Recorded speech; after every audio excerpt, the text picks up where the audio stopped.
Bonjour à tous et bienvenue au deuxième épisode du podcast portant sur l'accompagnement des parents dans la réussite scolaire de leur enfant. Je suis Émilie et je suis accompagnée de ma co-animatrice Rosalie. Dans cet épisode, nous allons vous partager plusieurs activités intéressantes et jeux éducatifs pour aider vos enfants à progresser dans leurs apprentissages, autant à l'école qu'à la maison. Pour enrichir nos discussions, on reçoit Laurence Bernard-Fontaine, une orthopédagogue qui travaille dans une clinique favorisant l'apprentissage par le jeu. Elle a donc de l'expérience et de nombreux exemples à nous proposer. On espère que vous allez aimer cet épisode. Bonne écoute! Donc, bonjour Laurence. Est-ce que tu peux d'abord te présenter en quelques mots? Oui, merci de l'invitation. Moi, j'ai fait mon bac en enseignement primaire et éducation préscolaire que j'ai terminé en 2018. J'ai étudié, toutes mes études, c'est à l'Université Laval. j'ai tout fait ça là. Ensuite, j'étais pas prête du tout à quitter le monde universitaire. Ouais, c'est ça. Donc, je me suis inscrite à la maîtrise sans trop savoir dans quel métier ça allait, quelle porte ça allait m'ouvrir. Donc, je voulais juste continuer d'apprendre. Donc, j'étais dans la maîtrise en psychopédagogie, adaptation scolaire, parce qu'à ce moment-là, c'est en 2018, la maîtrise en orthopédagogie n'existait pas. Elle est quand même relativement nouvelle à l'Université Laval. C'est ça. Donc, moi, ça n'existait pas. Mais cette maîtrise-là me permettait quand même de devenir orthopédagogue. Donc, je me dis, on verra, peut-être. Puis, donc, c'est ça. J'ai terminé mes cours assez rapidement. Mais là, la COVID est arrivée. Puis ça a modifié énormément mon projet de recherche parce que mon mémoire, je le faisais avec mon maîtrise, je la faisais avec un mémoire. Donc, j'avais un projet de recherche, je comptais aller dans les écoles, faire tout ça, faire de l'expérimentation, ce qui a tombé à l'eau avec la pandémie. Donc, c'est ça a changé énormément mon projet. Mais en fait, pour le mieux, pratiquement, parce que moi, j'ai toujours aimé le français. Lecture, écriture, même orale, là, j'aime vraiment ça. C'est comme ma passion depuis que moi, je suis au primaire. Là. Bon, c'est super, c'est pour le métier d'orthopédagogue quand même, c'est pratique. C'est ça. Puis, j'ai décidé de faire mon mémoire sur les pratiques engageantes en écriture. Donc, comment impliquer l'enfant dans ses projets d'écriture, puis l'impact que ça pouvait avoir sur, oui, ses résultats, mais aussi son rapport à l'écrit. Donc, surtout sa motivation, la perception qu'il va avoir de lui-même à l'écrit. Parce que ça a un gros impact là, sur son développement scolaire et personnel là, dans toute sa vie. Je suis en train là, de terminer l'écriture du mémoire parce que c'est assez long. C'est très long. Mais j'ai quand même pu faire des choses avec ça. Là. J'ai fait une présentation à l'ACFAS dans un congrès où j'ai pu présenter mes résultats préliminaires à d'autres chercheurs. Donc, c'était vraiment super. Ah, c'est bon. Ouais, c'est ça. Puis, comme j'avais terminé rapidement mes cours théoriques, j'ai décidé, pendant la pandémie, de m'inscrire au certificat en sciences du langage. Parce que j'aime beaucoup le français. Puis, donc, ça m'a permis aussi d'apprendre beaucoup de choses sur le développement du langage oral, les connexions avec le cerveau, tout ça. Donc, je trouve que ça m'a vraiment apporté un petit plus là, que je peux mettre aussi dans mon mémoire et dans ma pratique. Ouais. Même chose, je pense, dans nos cours en psychologie, je pense que ça a été dans nos cours préférés. Le développement du langage et tout. C'est super pertinent. On apprend tellement de choses parce qu'on a tellement l'impression que ça se fait facilement, que c'est inné, mais... Toute la phonétique qui est derrière ça. Ah oui, c'est ça, c'est vraiment intéressant. Puis pour les enfants qui ont des difficultés, parce qu'après ça, moi, je travaille dans une école avec des enfants qui ont beaucoup de troubles du langage, des enfants sourds, donc ça m'apporte énormément là, dans mon travail pour comprendre, OK, qu'est-ce qui se passe, là, pourquoi ils ont de la misère à prononcer ce son-là, des choses comme ça me permet de mieux intervenir avec ces enfants-là. Puis, donc c'est ça, je travaille dans cette école-là. Puis, en parallèle, je travaille aussi dans une clinique au privé. Puis ça, je travaille les soirs là, avec des enfants. C'est des enfants du primaire au secondaire. Je fais vraiment de tout. Au secondaire, par exemple, je suis vraiment plus spécialisée en français parce que les matières au secondaire, ça devient plus complexe. C'est ça. Donc, je serais pas à l'aise là, d'aider en maths. Maths secondaire. Là. Donc, c'est ça. Je suis vraiment plus en français. Puis, pour les personnes qui écoutent, qui savent pas nécessairement la différence entre le milieu privé et public, comment est-ce que tu vois la différence entre les deux? C'est sûr que, par exemple, en ce qui me concerne, mes interventions se ressemblent. Là, dans ma clinique ou dans l'école, comment j'interviens avec les enfants, ça se ressemble beaucoup par le jeu, la discussion, selon mes intentions pédagogiques. Mais là où je dirais que c'est différent, c'est par exemple, la relation avec le parent. Donc, au privé, mon contact direct, ce qui fait le pont entre moi et l'enfant, c'est le parent. C'est le parent, généralement, qui a demandé à la clinique de voir une orthopédagogue. C'est le parent qui vient porter son enfant, qui vient le chercher. Je peux toujours discuter avec lui. Donc, c'est vraiment facile de discuter avec le parent. Alors que à l'école, ben, mon contact, c'est le professeur d'abord et avant tout là, entre l'enfant. Donc, on le rencontre plus, les parents, dans les rencontres de parents, mais les parents qui écoutent le savent, c'est ça, ça arrive, mais c'est pas non plus quelque chose que c'est hebdomadaire, là. Ce qui est le cas au privé, par exemple. Puis sinon... sinon, au niveau du travail à faire... Ben c'est ça. Moi, quand il y a un enfant qui vient dans le bureau, ça se ressemble. Par contre, à l'école, il y a des orthopédagogues qui peuvent aller travailler dans la classe. Sinon aussi, il y a souvent des petits groupes qui peuvent se faire. Donc là, c'est par exemple 3-4 enfants qui ont à peu près la même difficulté que là, l'orthopédagogue va utiliser le sous-groupe pour en venir enrichir ce qu'un enfant a plus ou moins compris, tout ça. Alors qu'au privé, dans la clinique, ben moi, j'ai un enfant à la fois. Là. C'est les petites différences. Parfait. Puis on parle d'orthopédagogie, mais pour ceux qui savent pas c'est quoi une orthopédagogue, est-ce que tu peux nous dire c'est quoi le métier, comme brièvement, qu'est-ce que ça fait? Ben oui, l'orthopédagogue, elle va venir aider les élèves qui rencontrent des difficultés un petit peu plus élevées que la moyenne de la classe. En enseignement puis en orthopédagogie, en tout cas dans le monde de l'éducation, on parle du modèle RAI, réponse à l'intervention.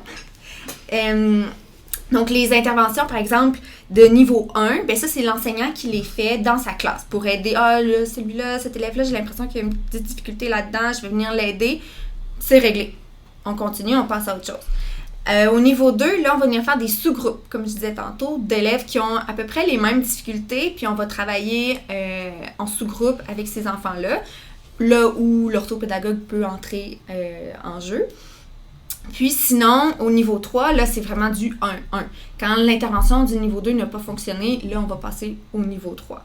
Donc, c'est vraiment ça le rôle de l'orthopédagogue, là, c'est venir d'aider les élèves qui rencontrent des difficultés, souvent en français ou en mathématiques. C'est les deux. Ouais. C'est bon. Par la suite, on se demandait, cet épisode-là, c'est principalement par rapport aux activités éducatives ou l'apprentissage par le jeu.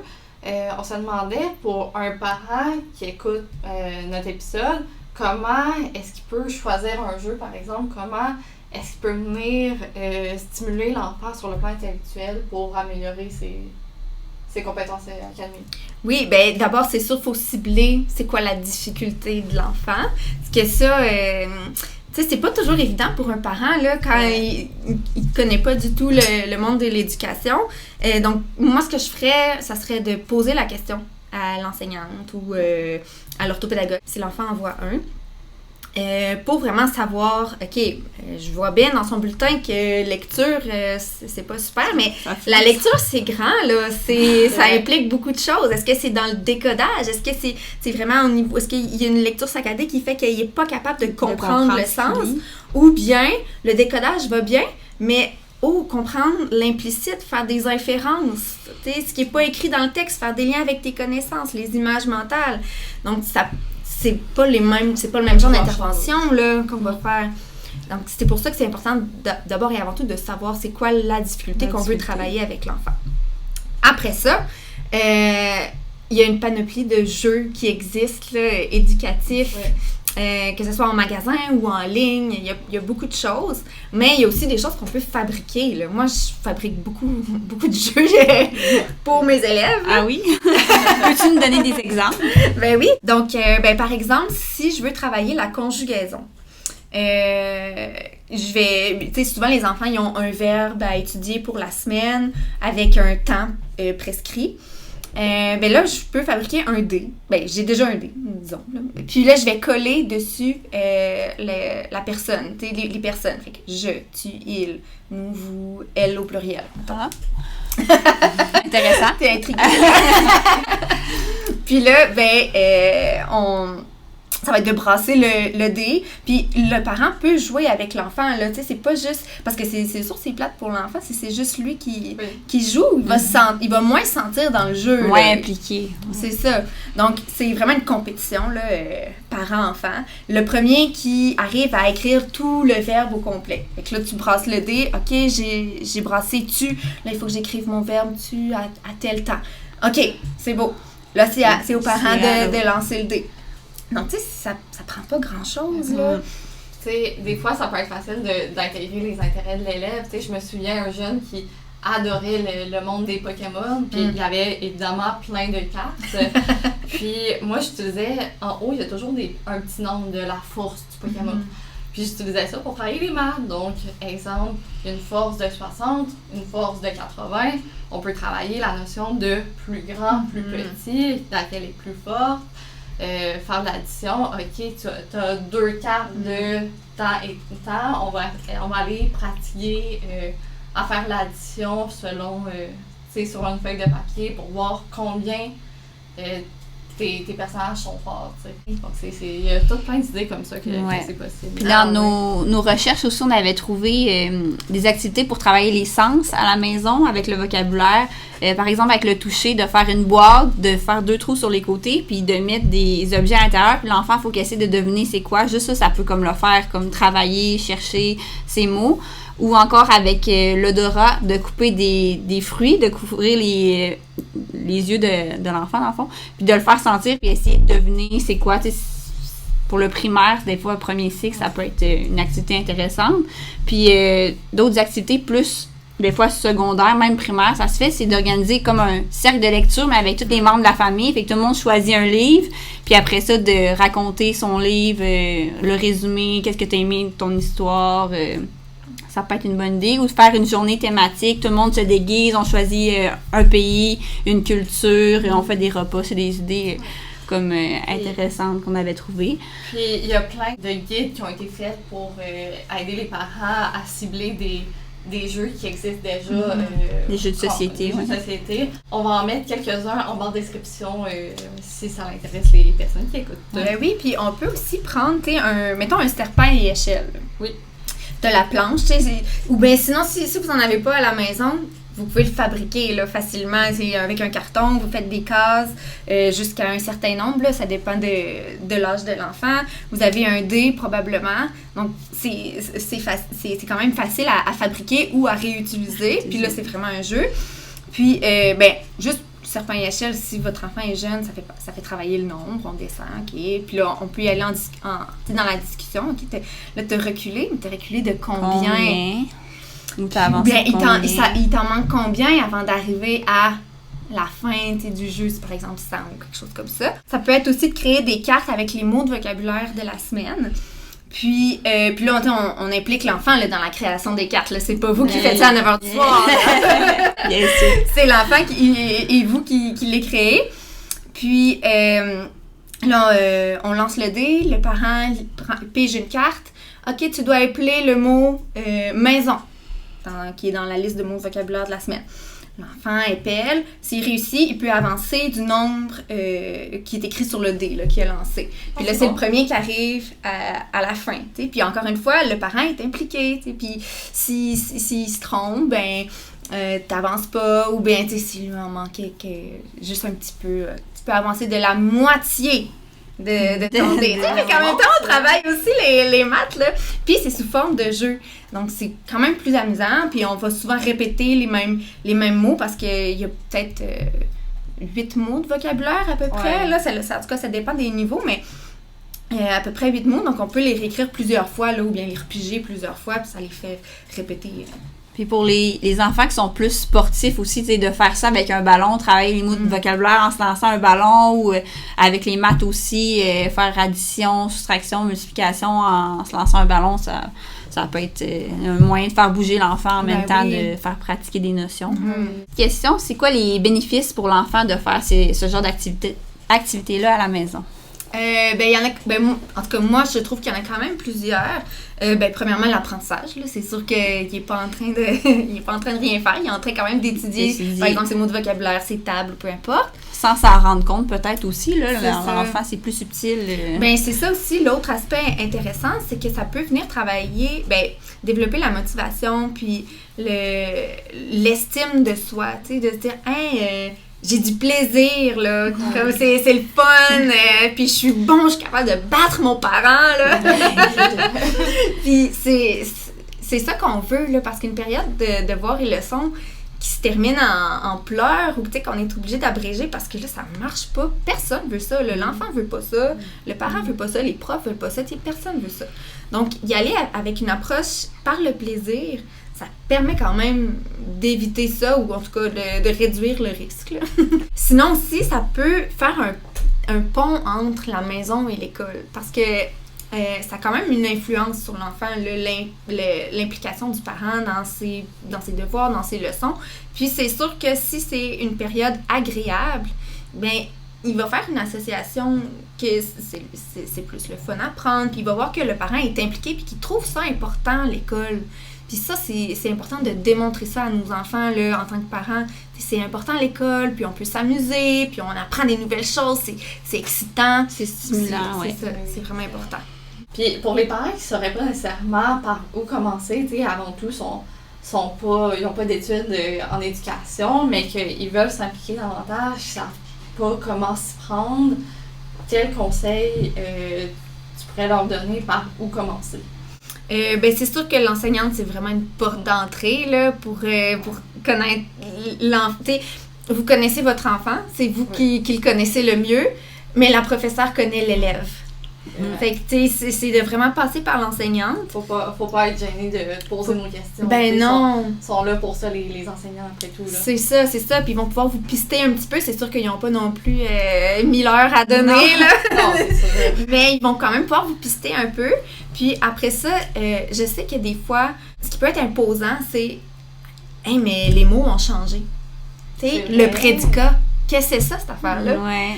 Donc, des fois, ça peut arriver que le parent ne se sente pas tout à fait à jour avec les choses. Outillé pour aider son enfant. C'est ça, tu sais, si lui-même, il comprend pas, tu sais, il se pose des questions, mais je comprends pas ce qu'ils veulent que tu fasses, là, c'est quoi ça?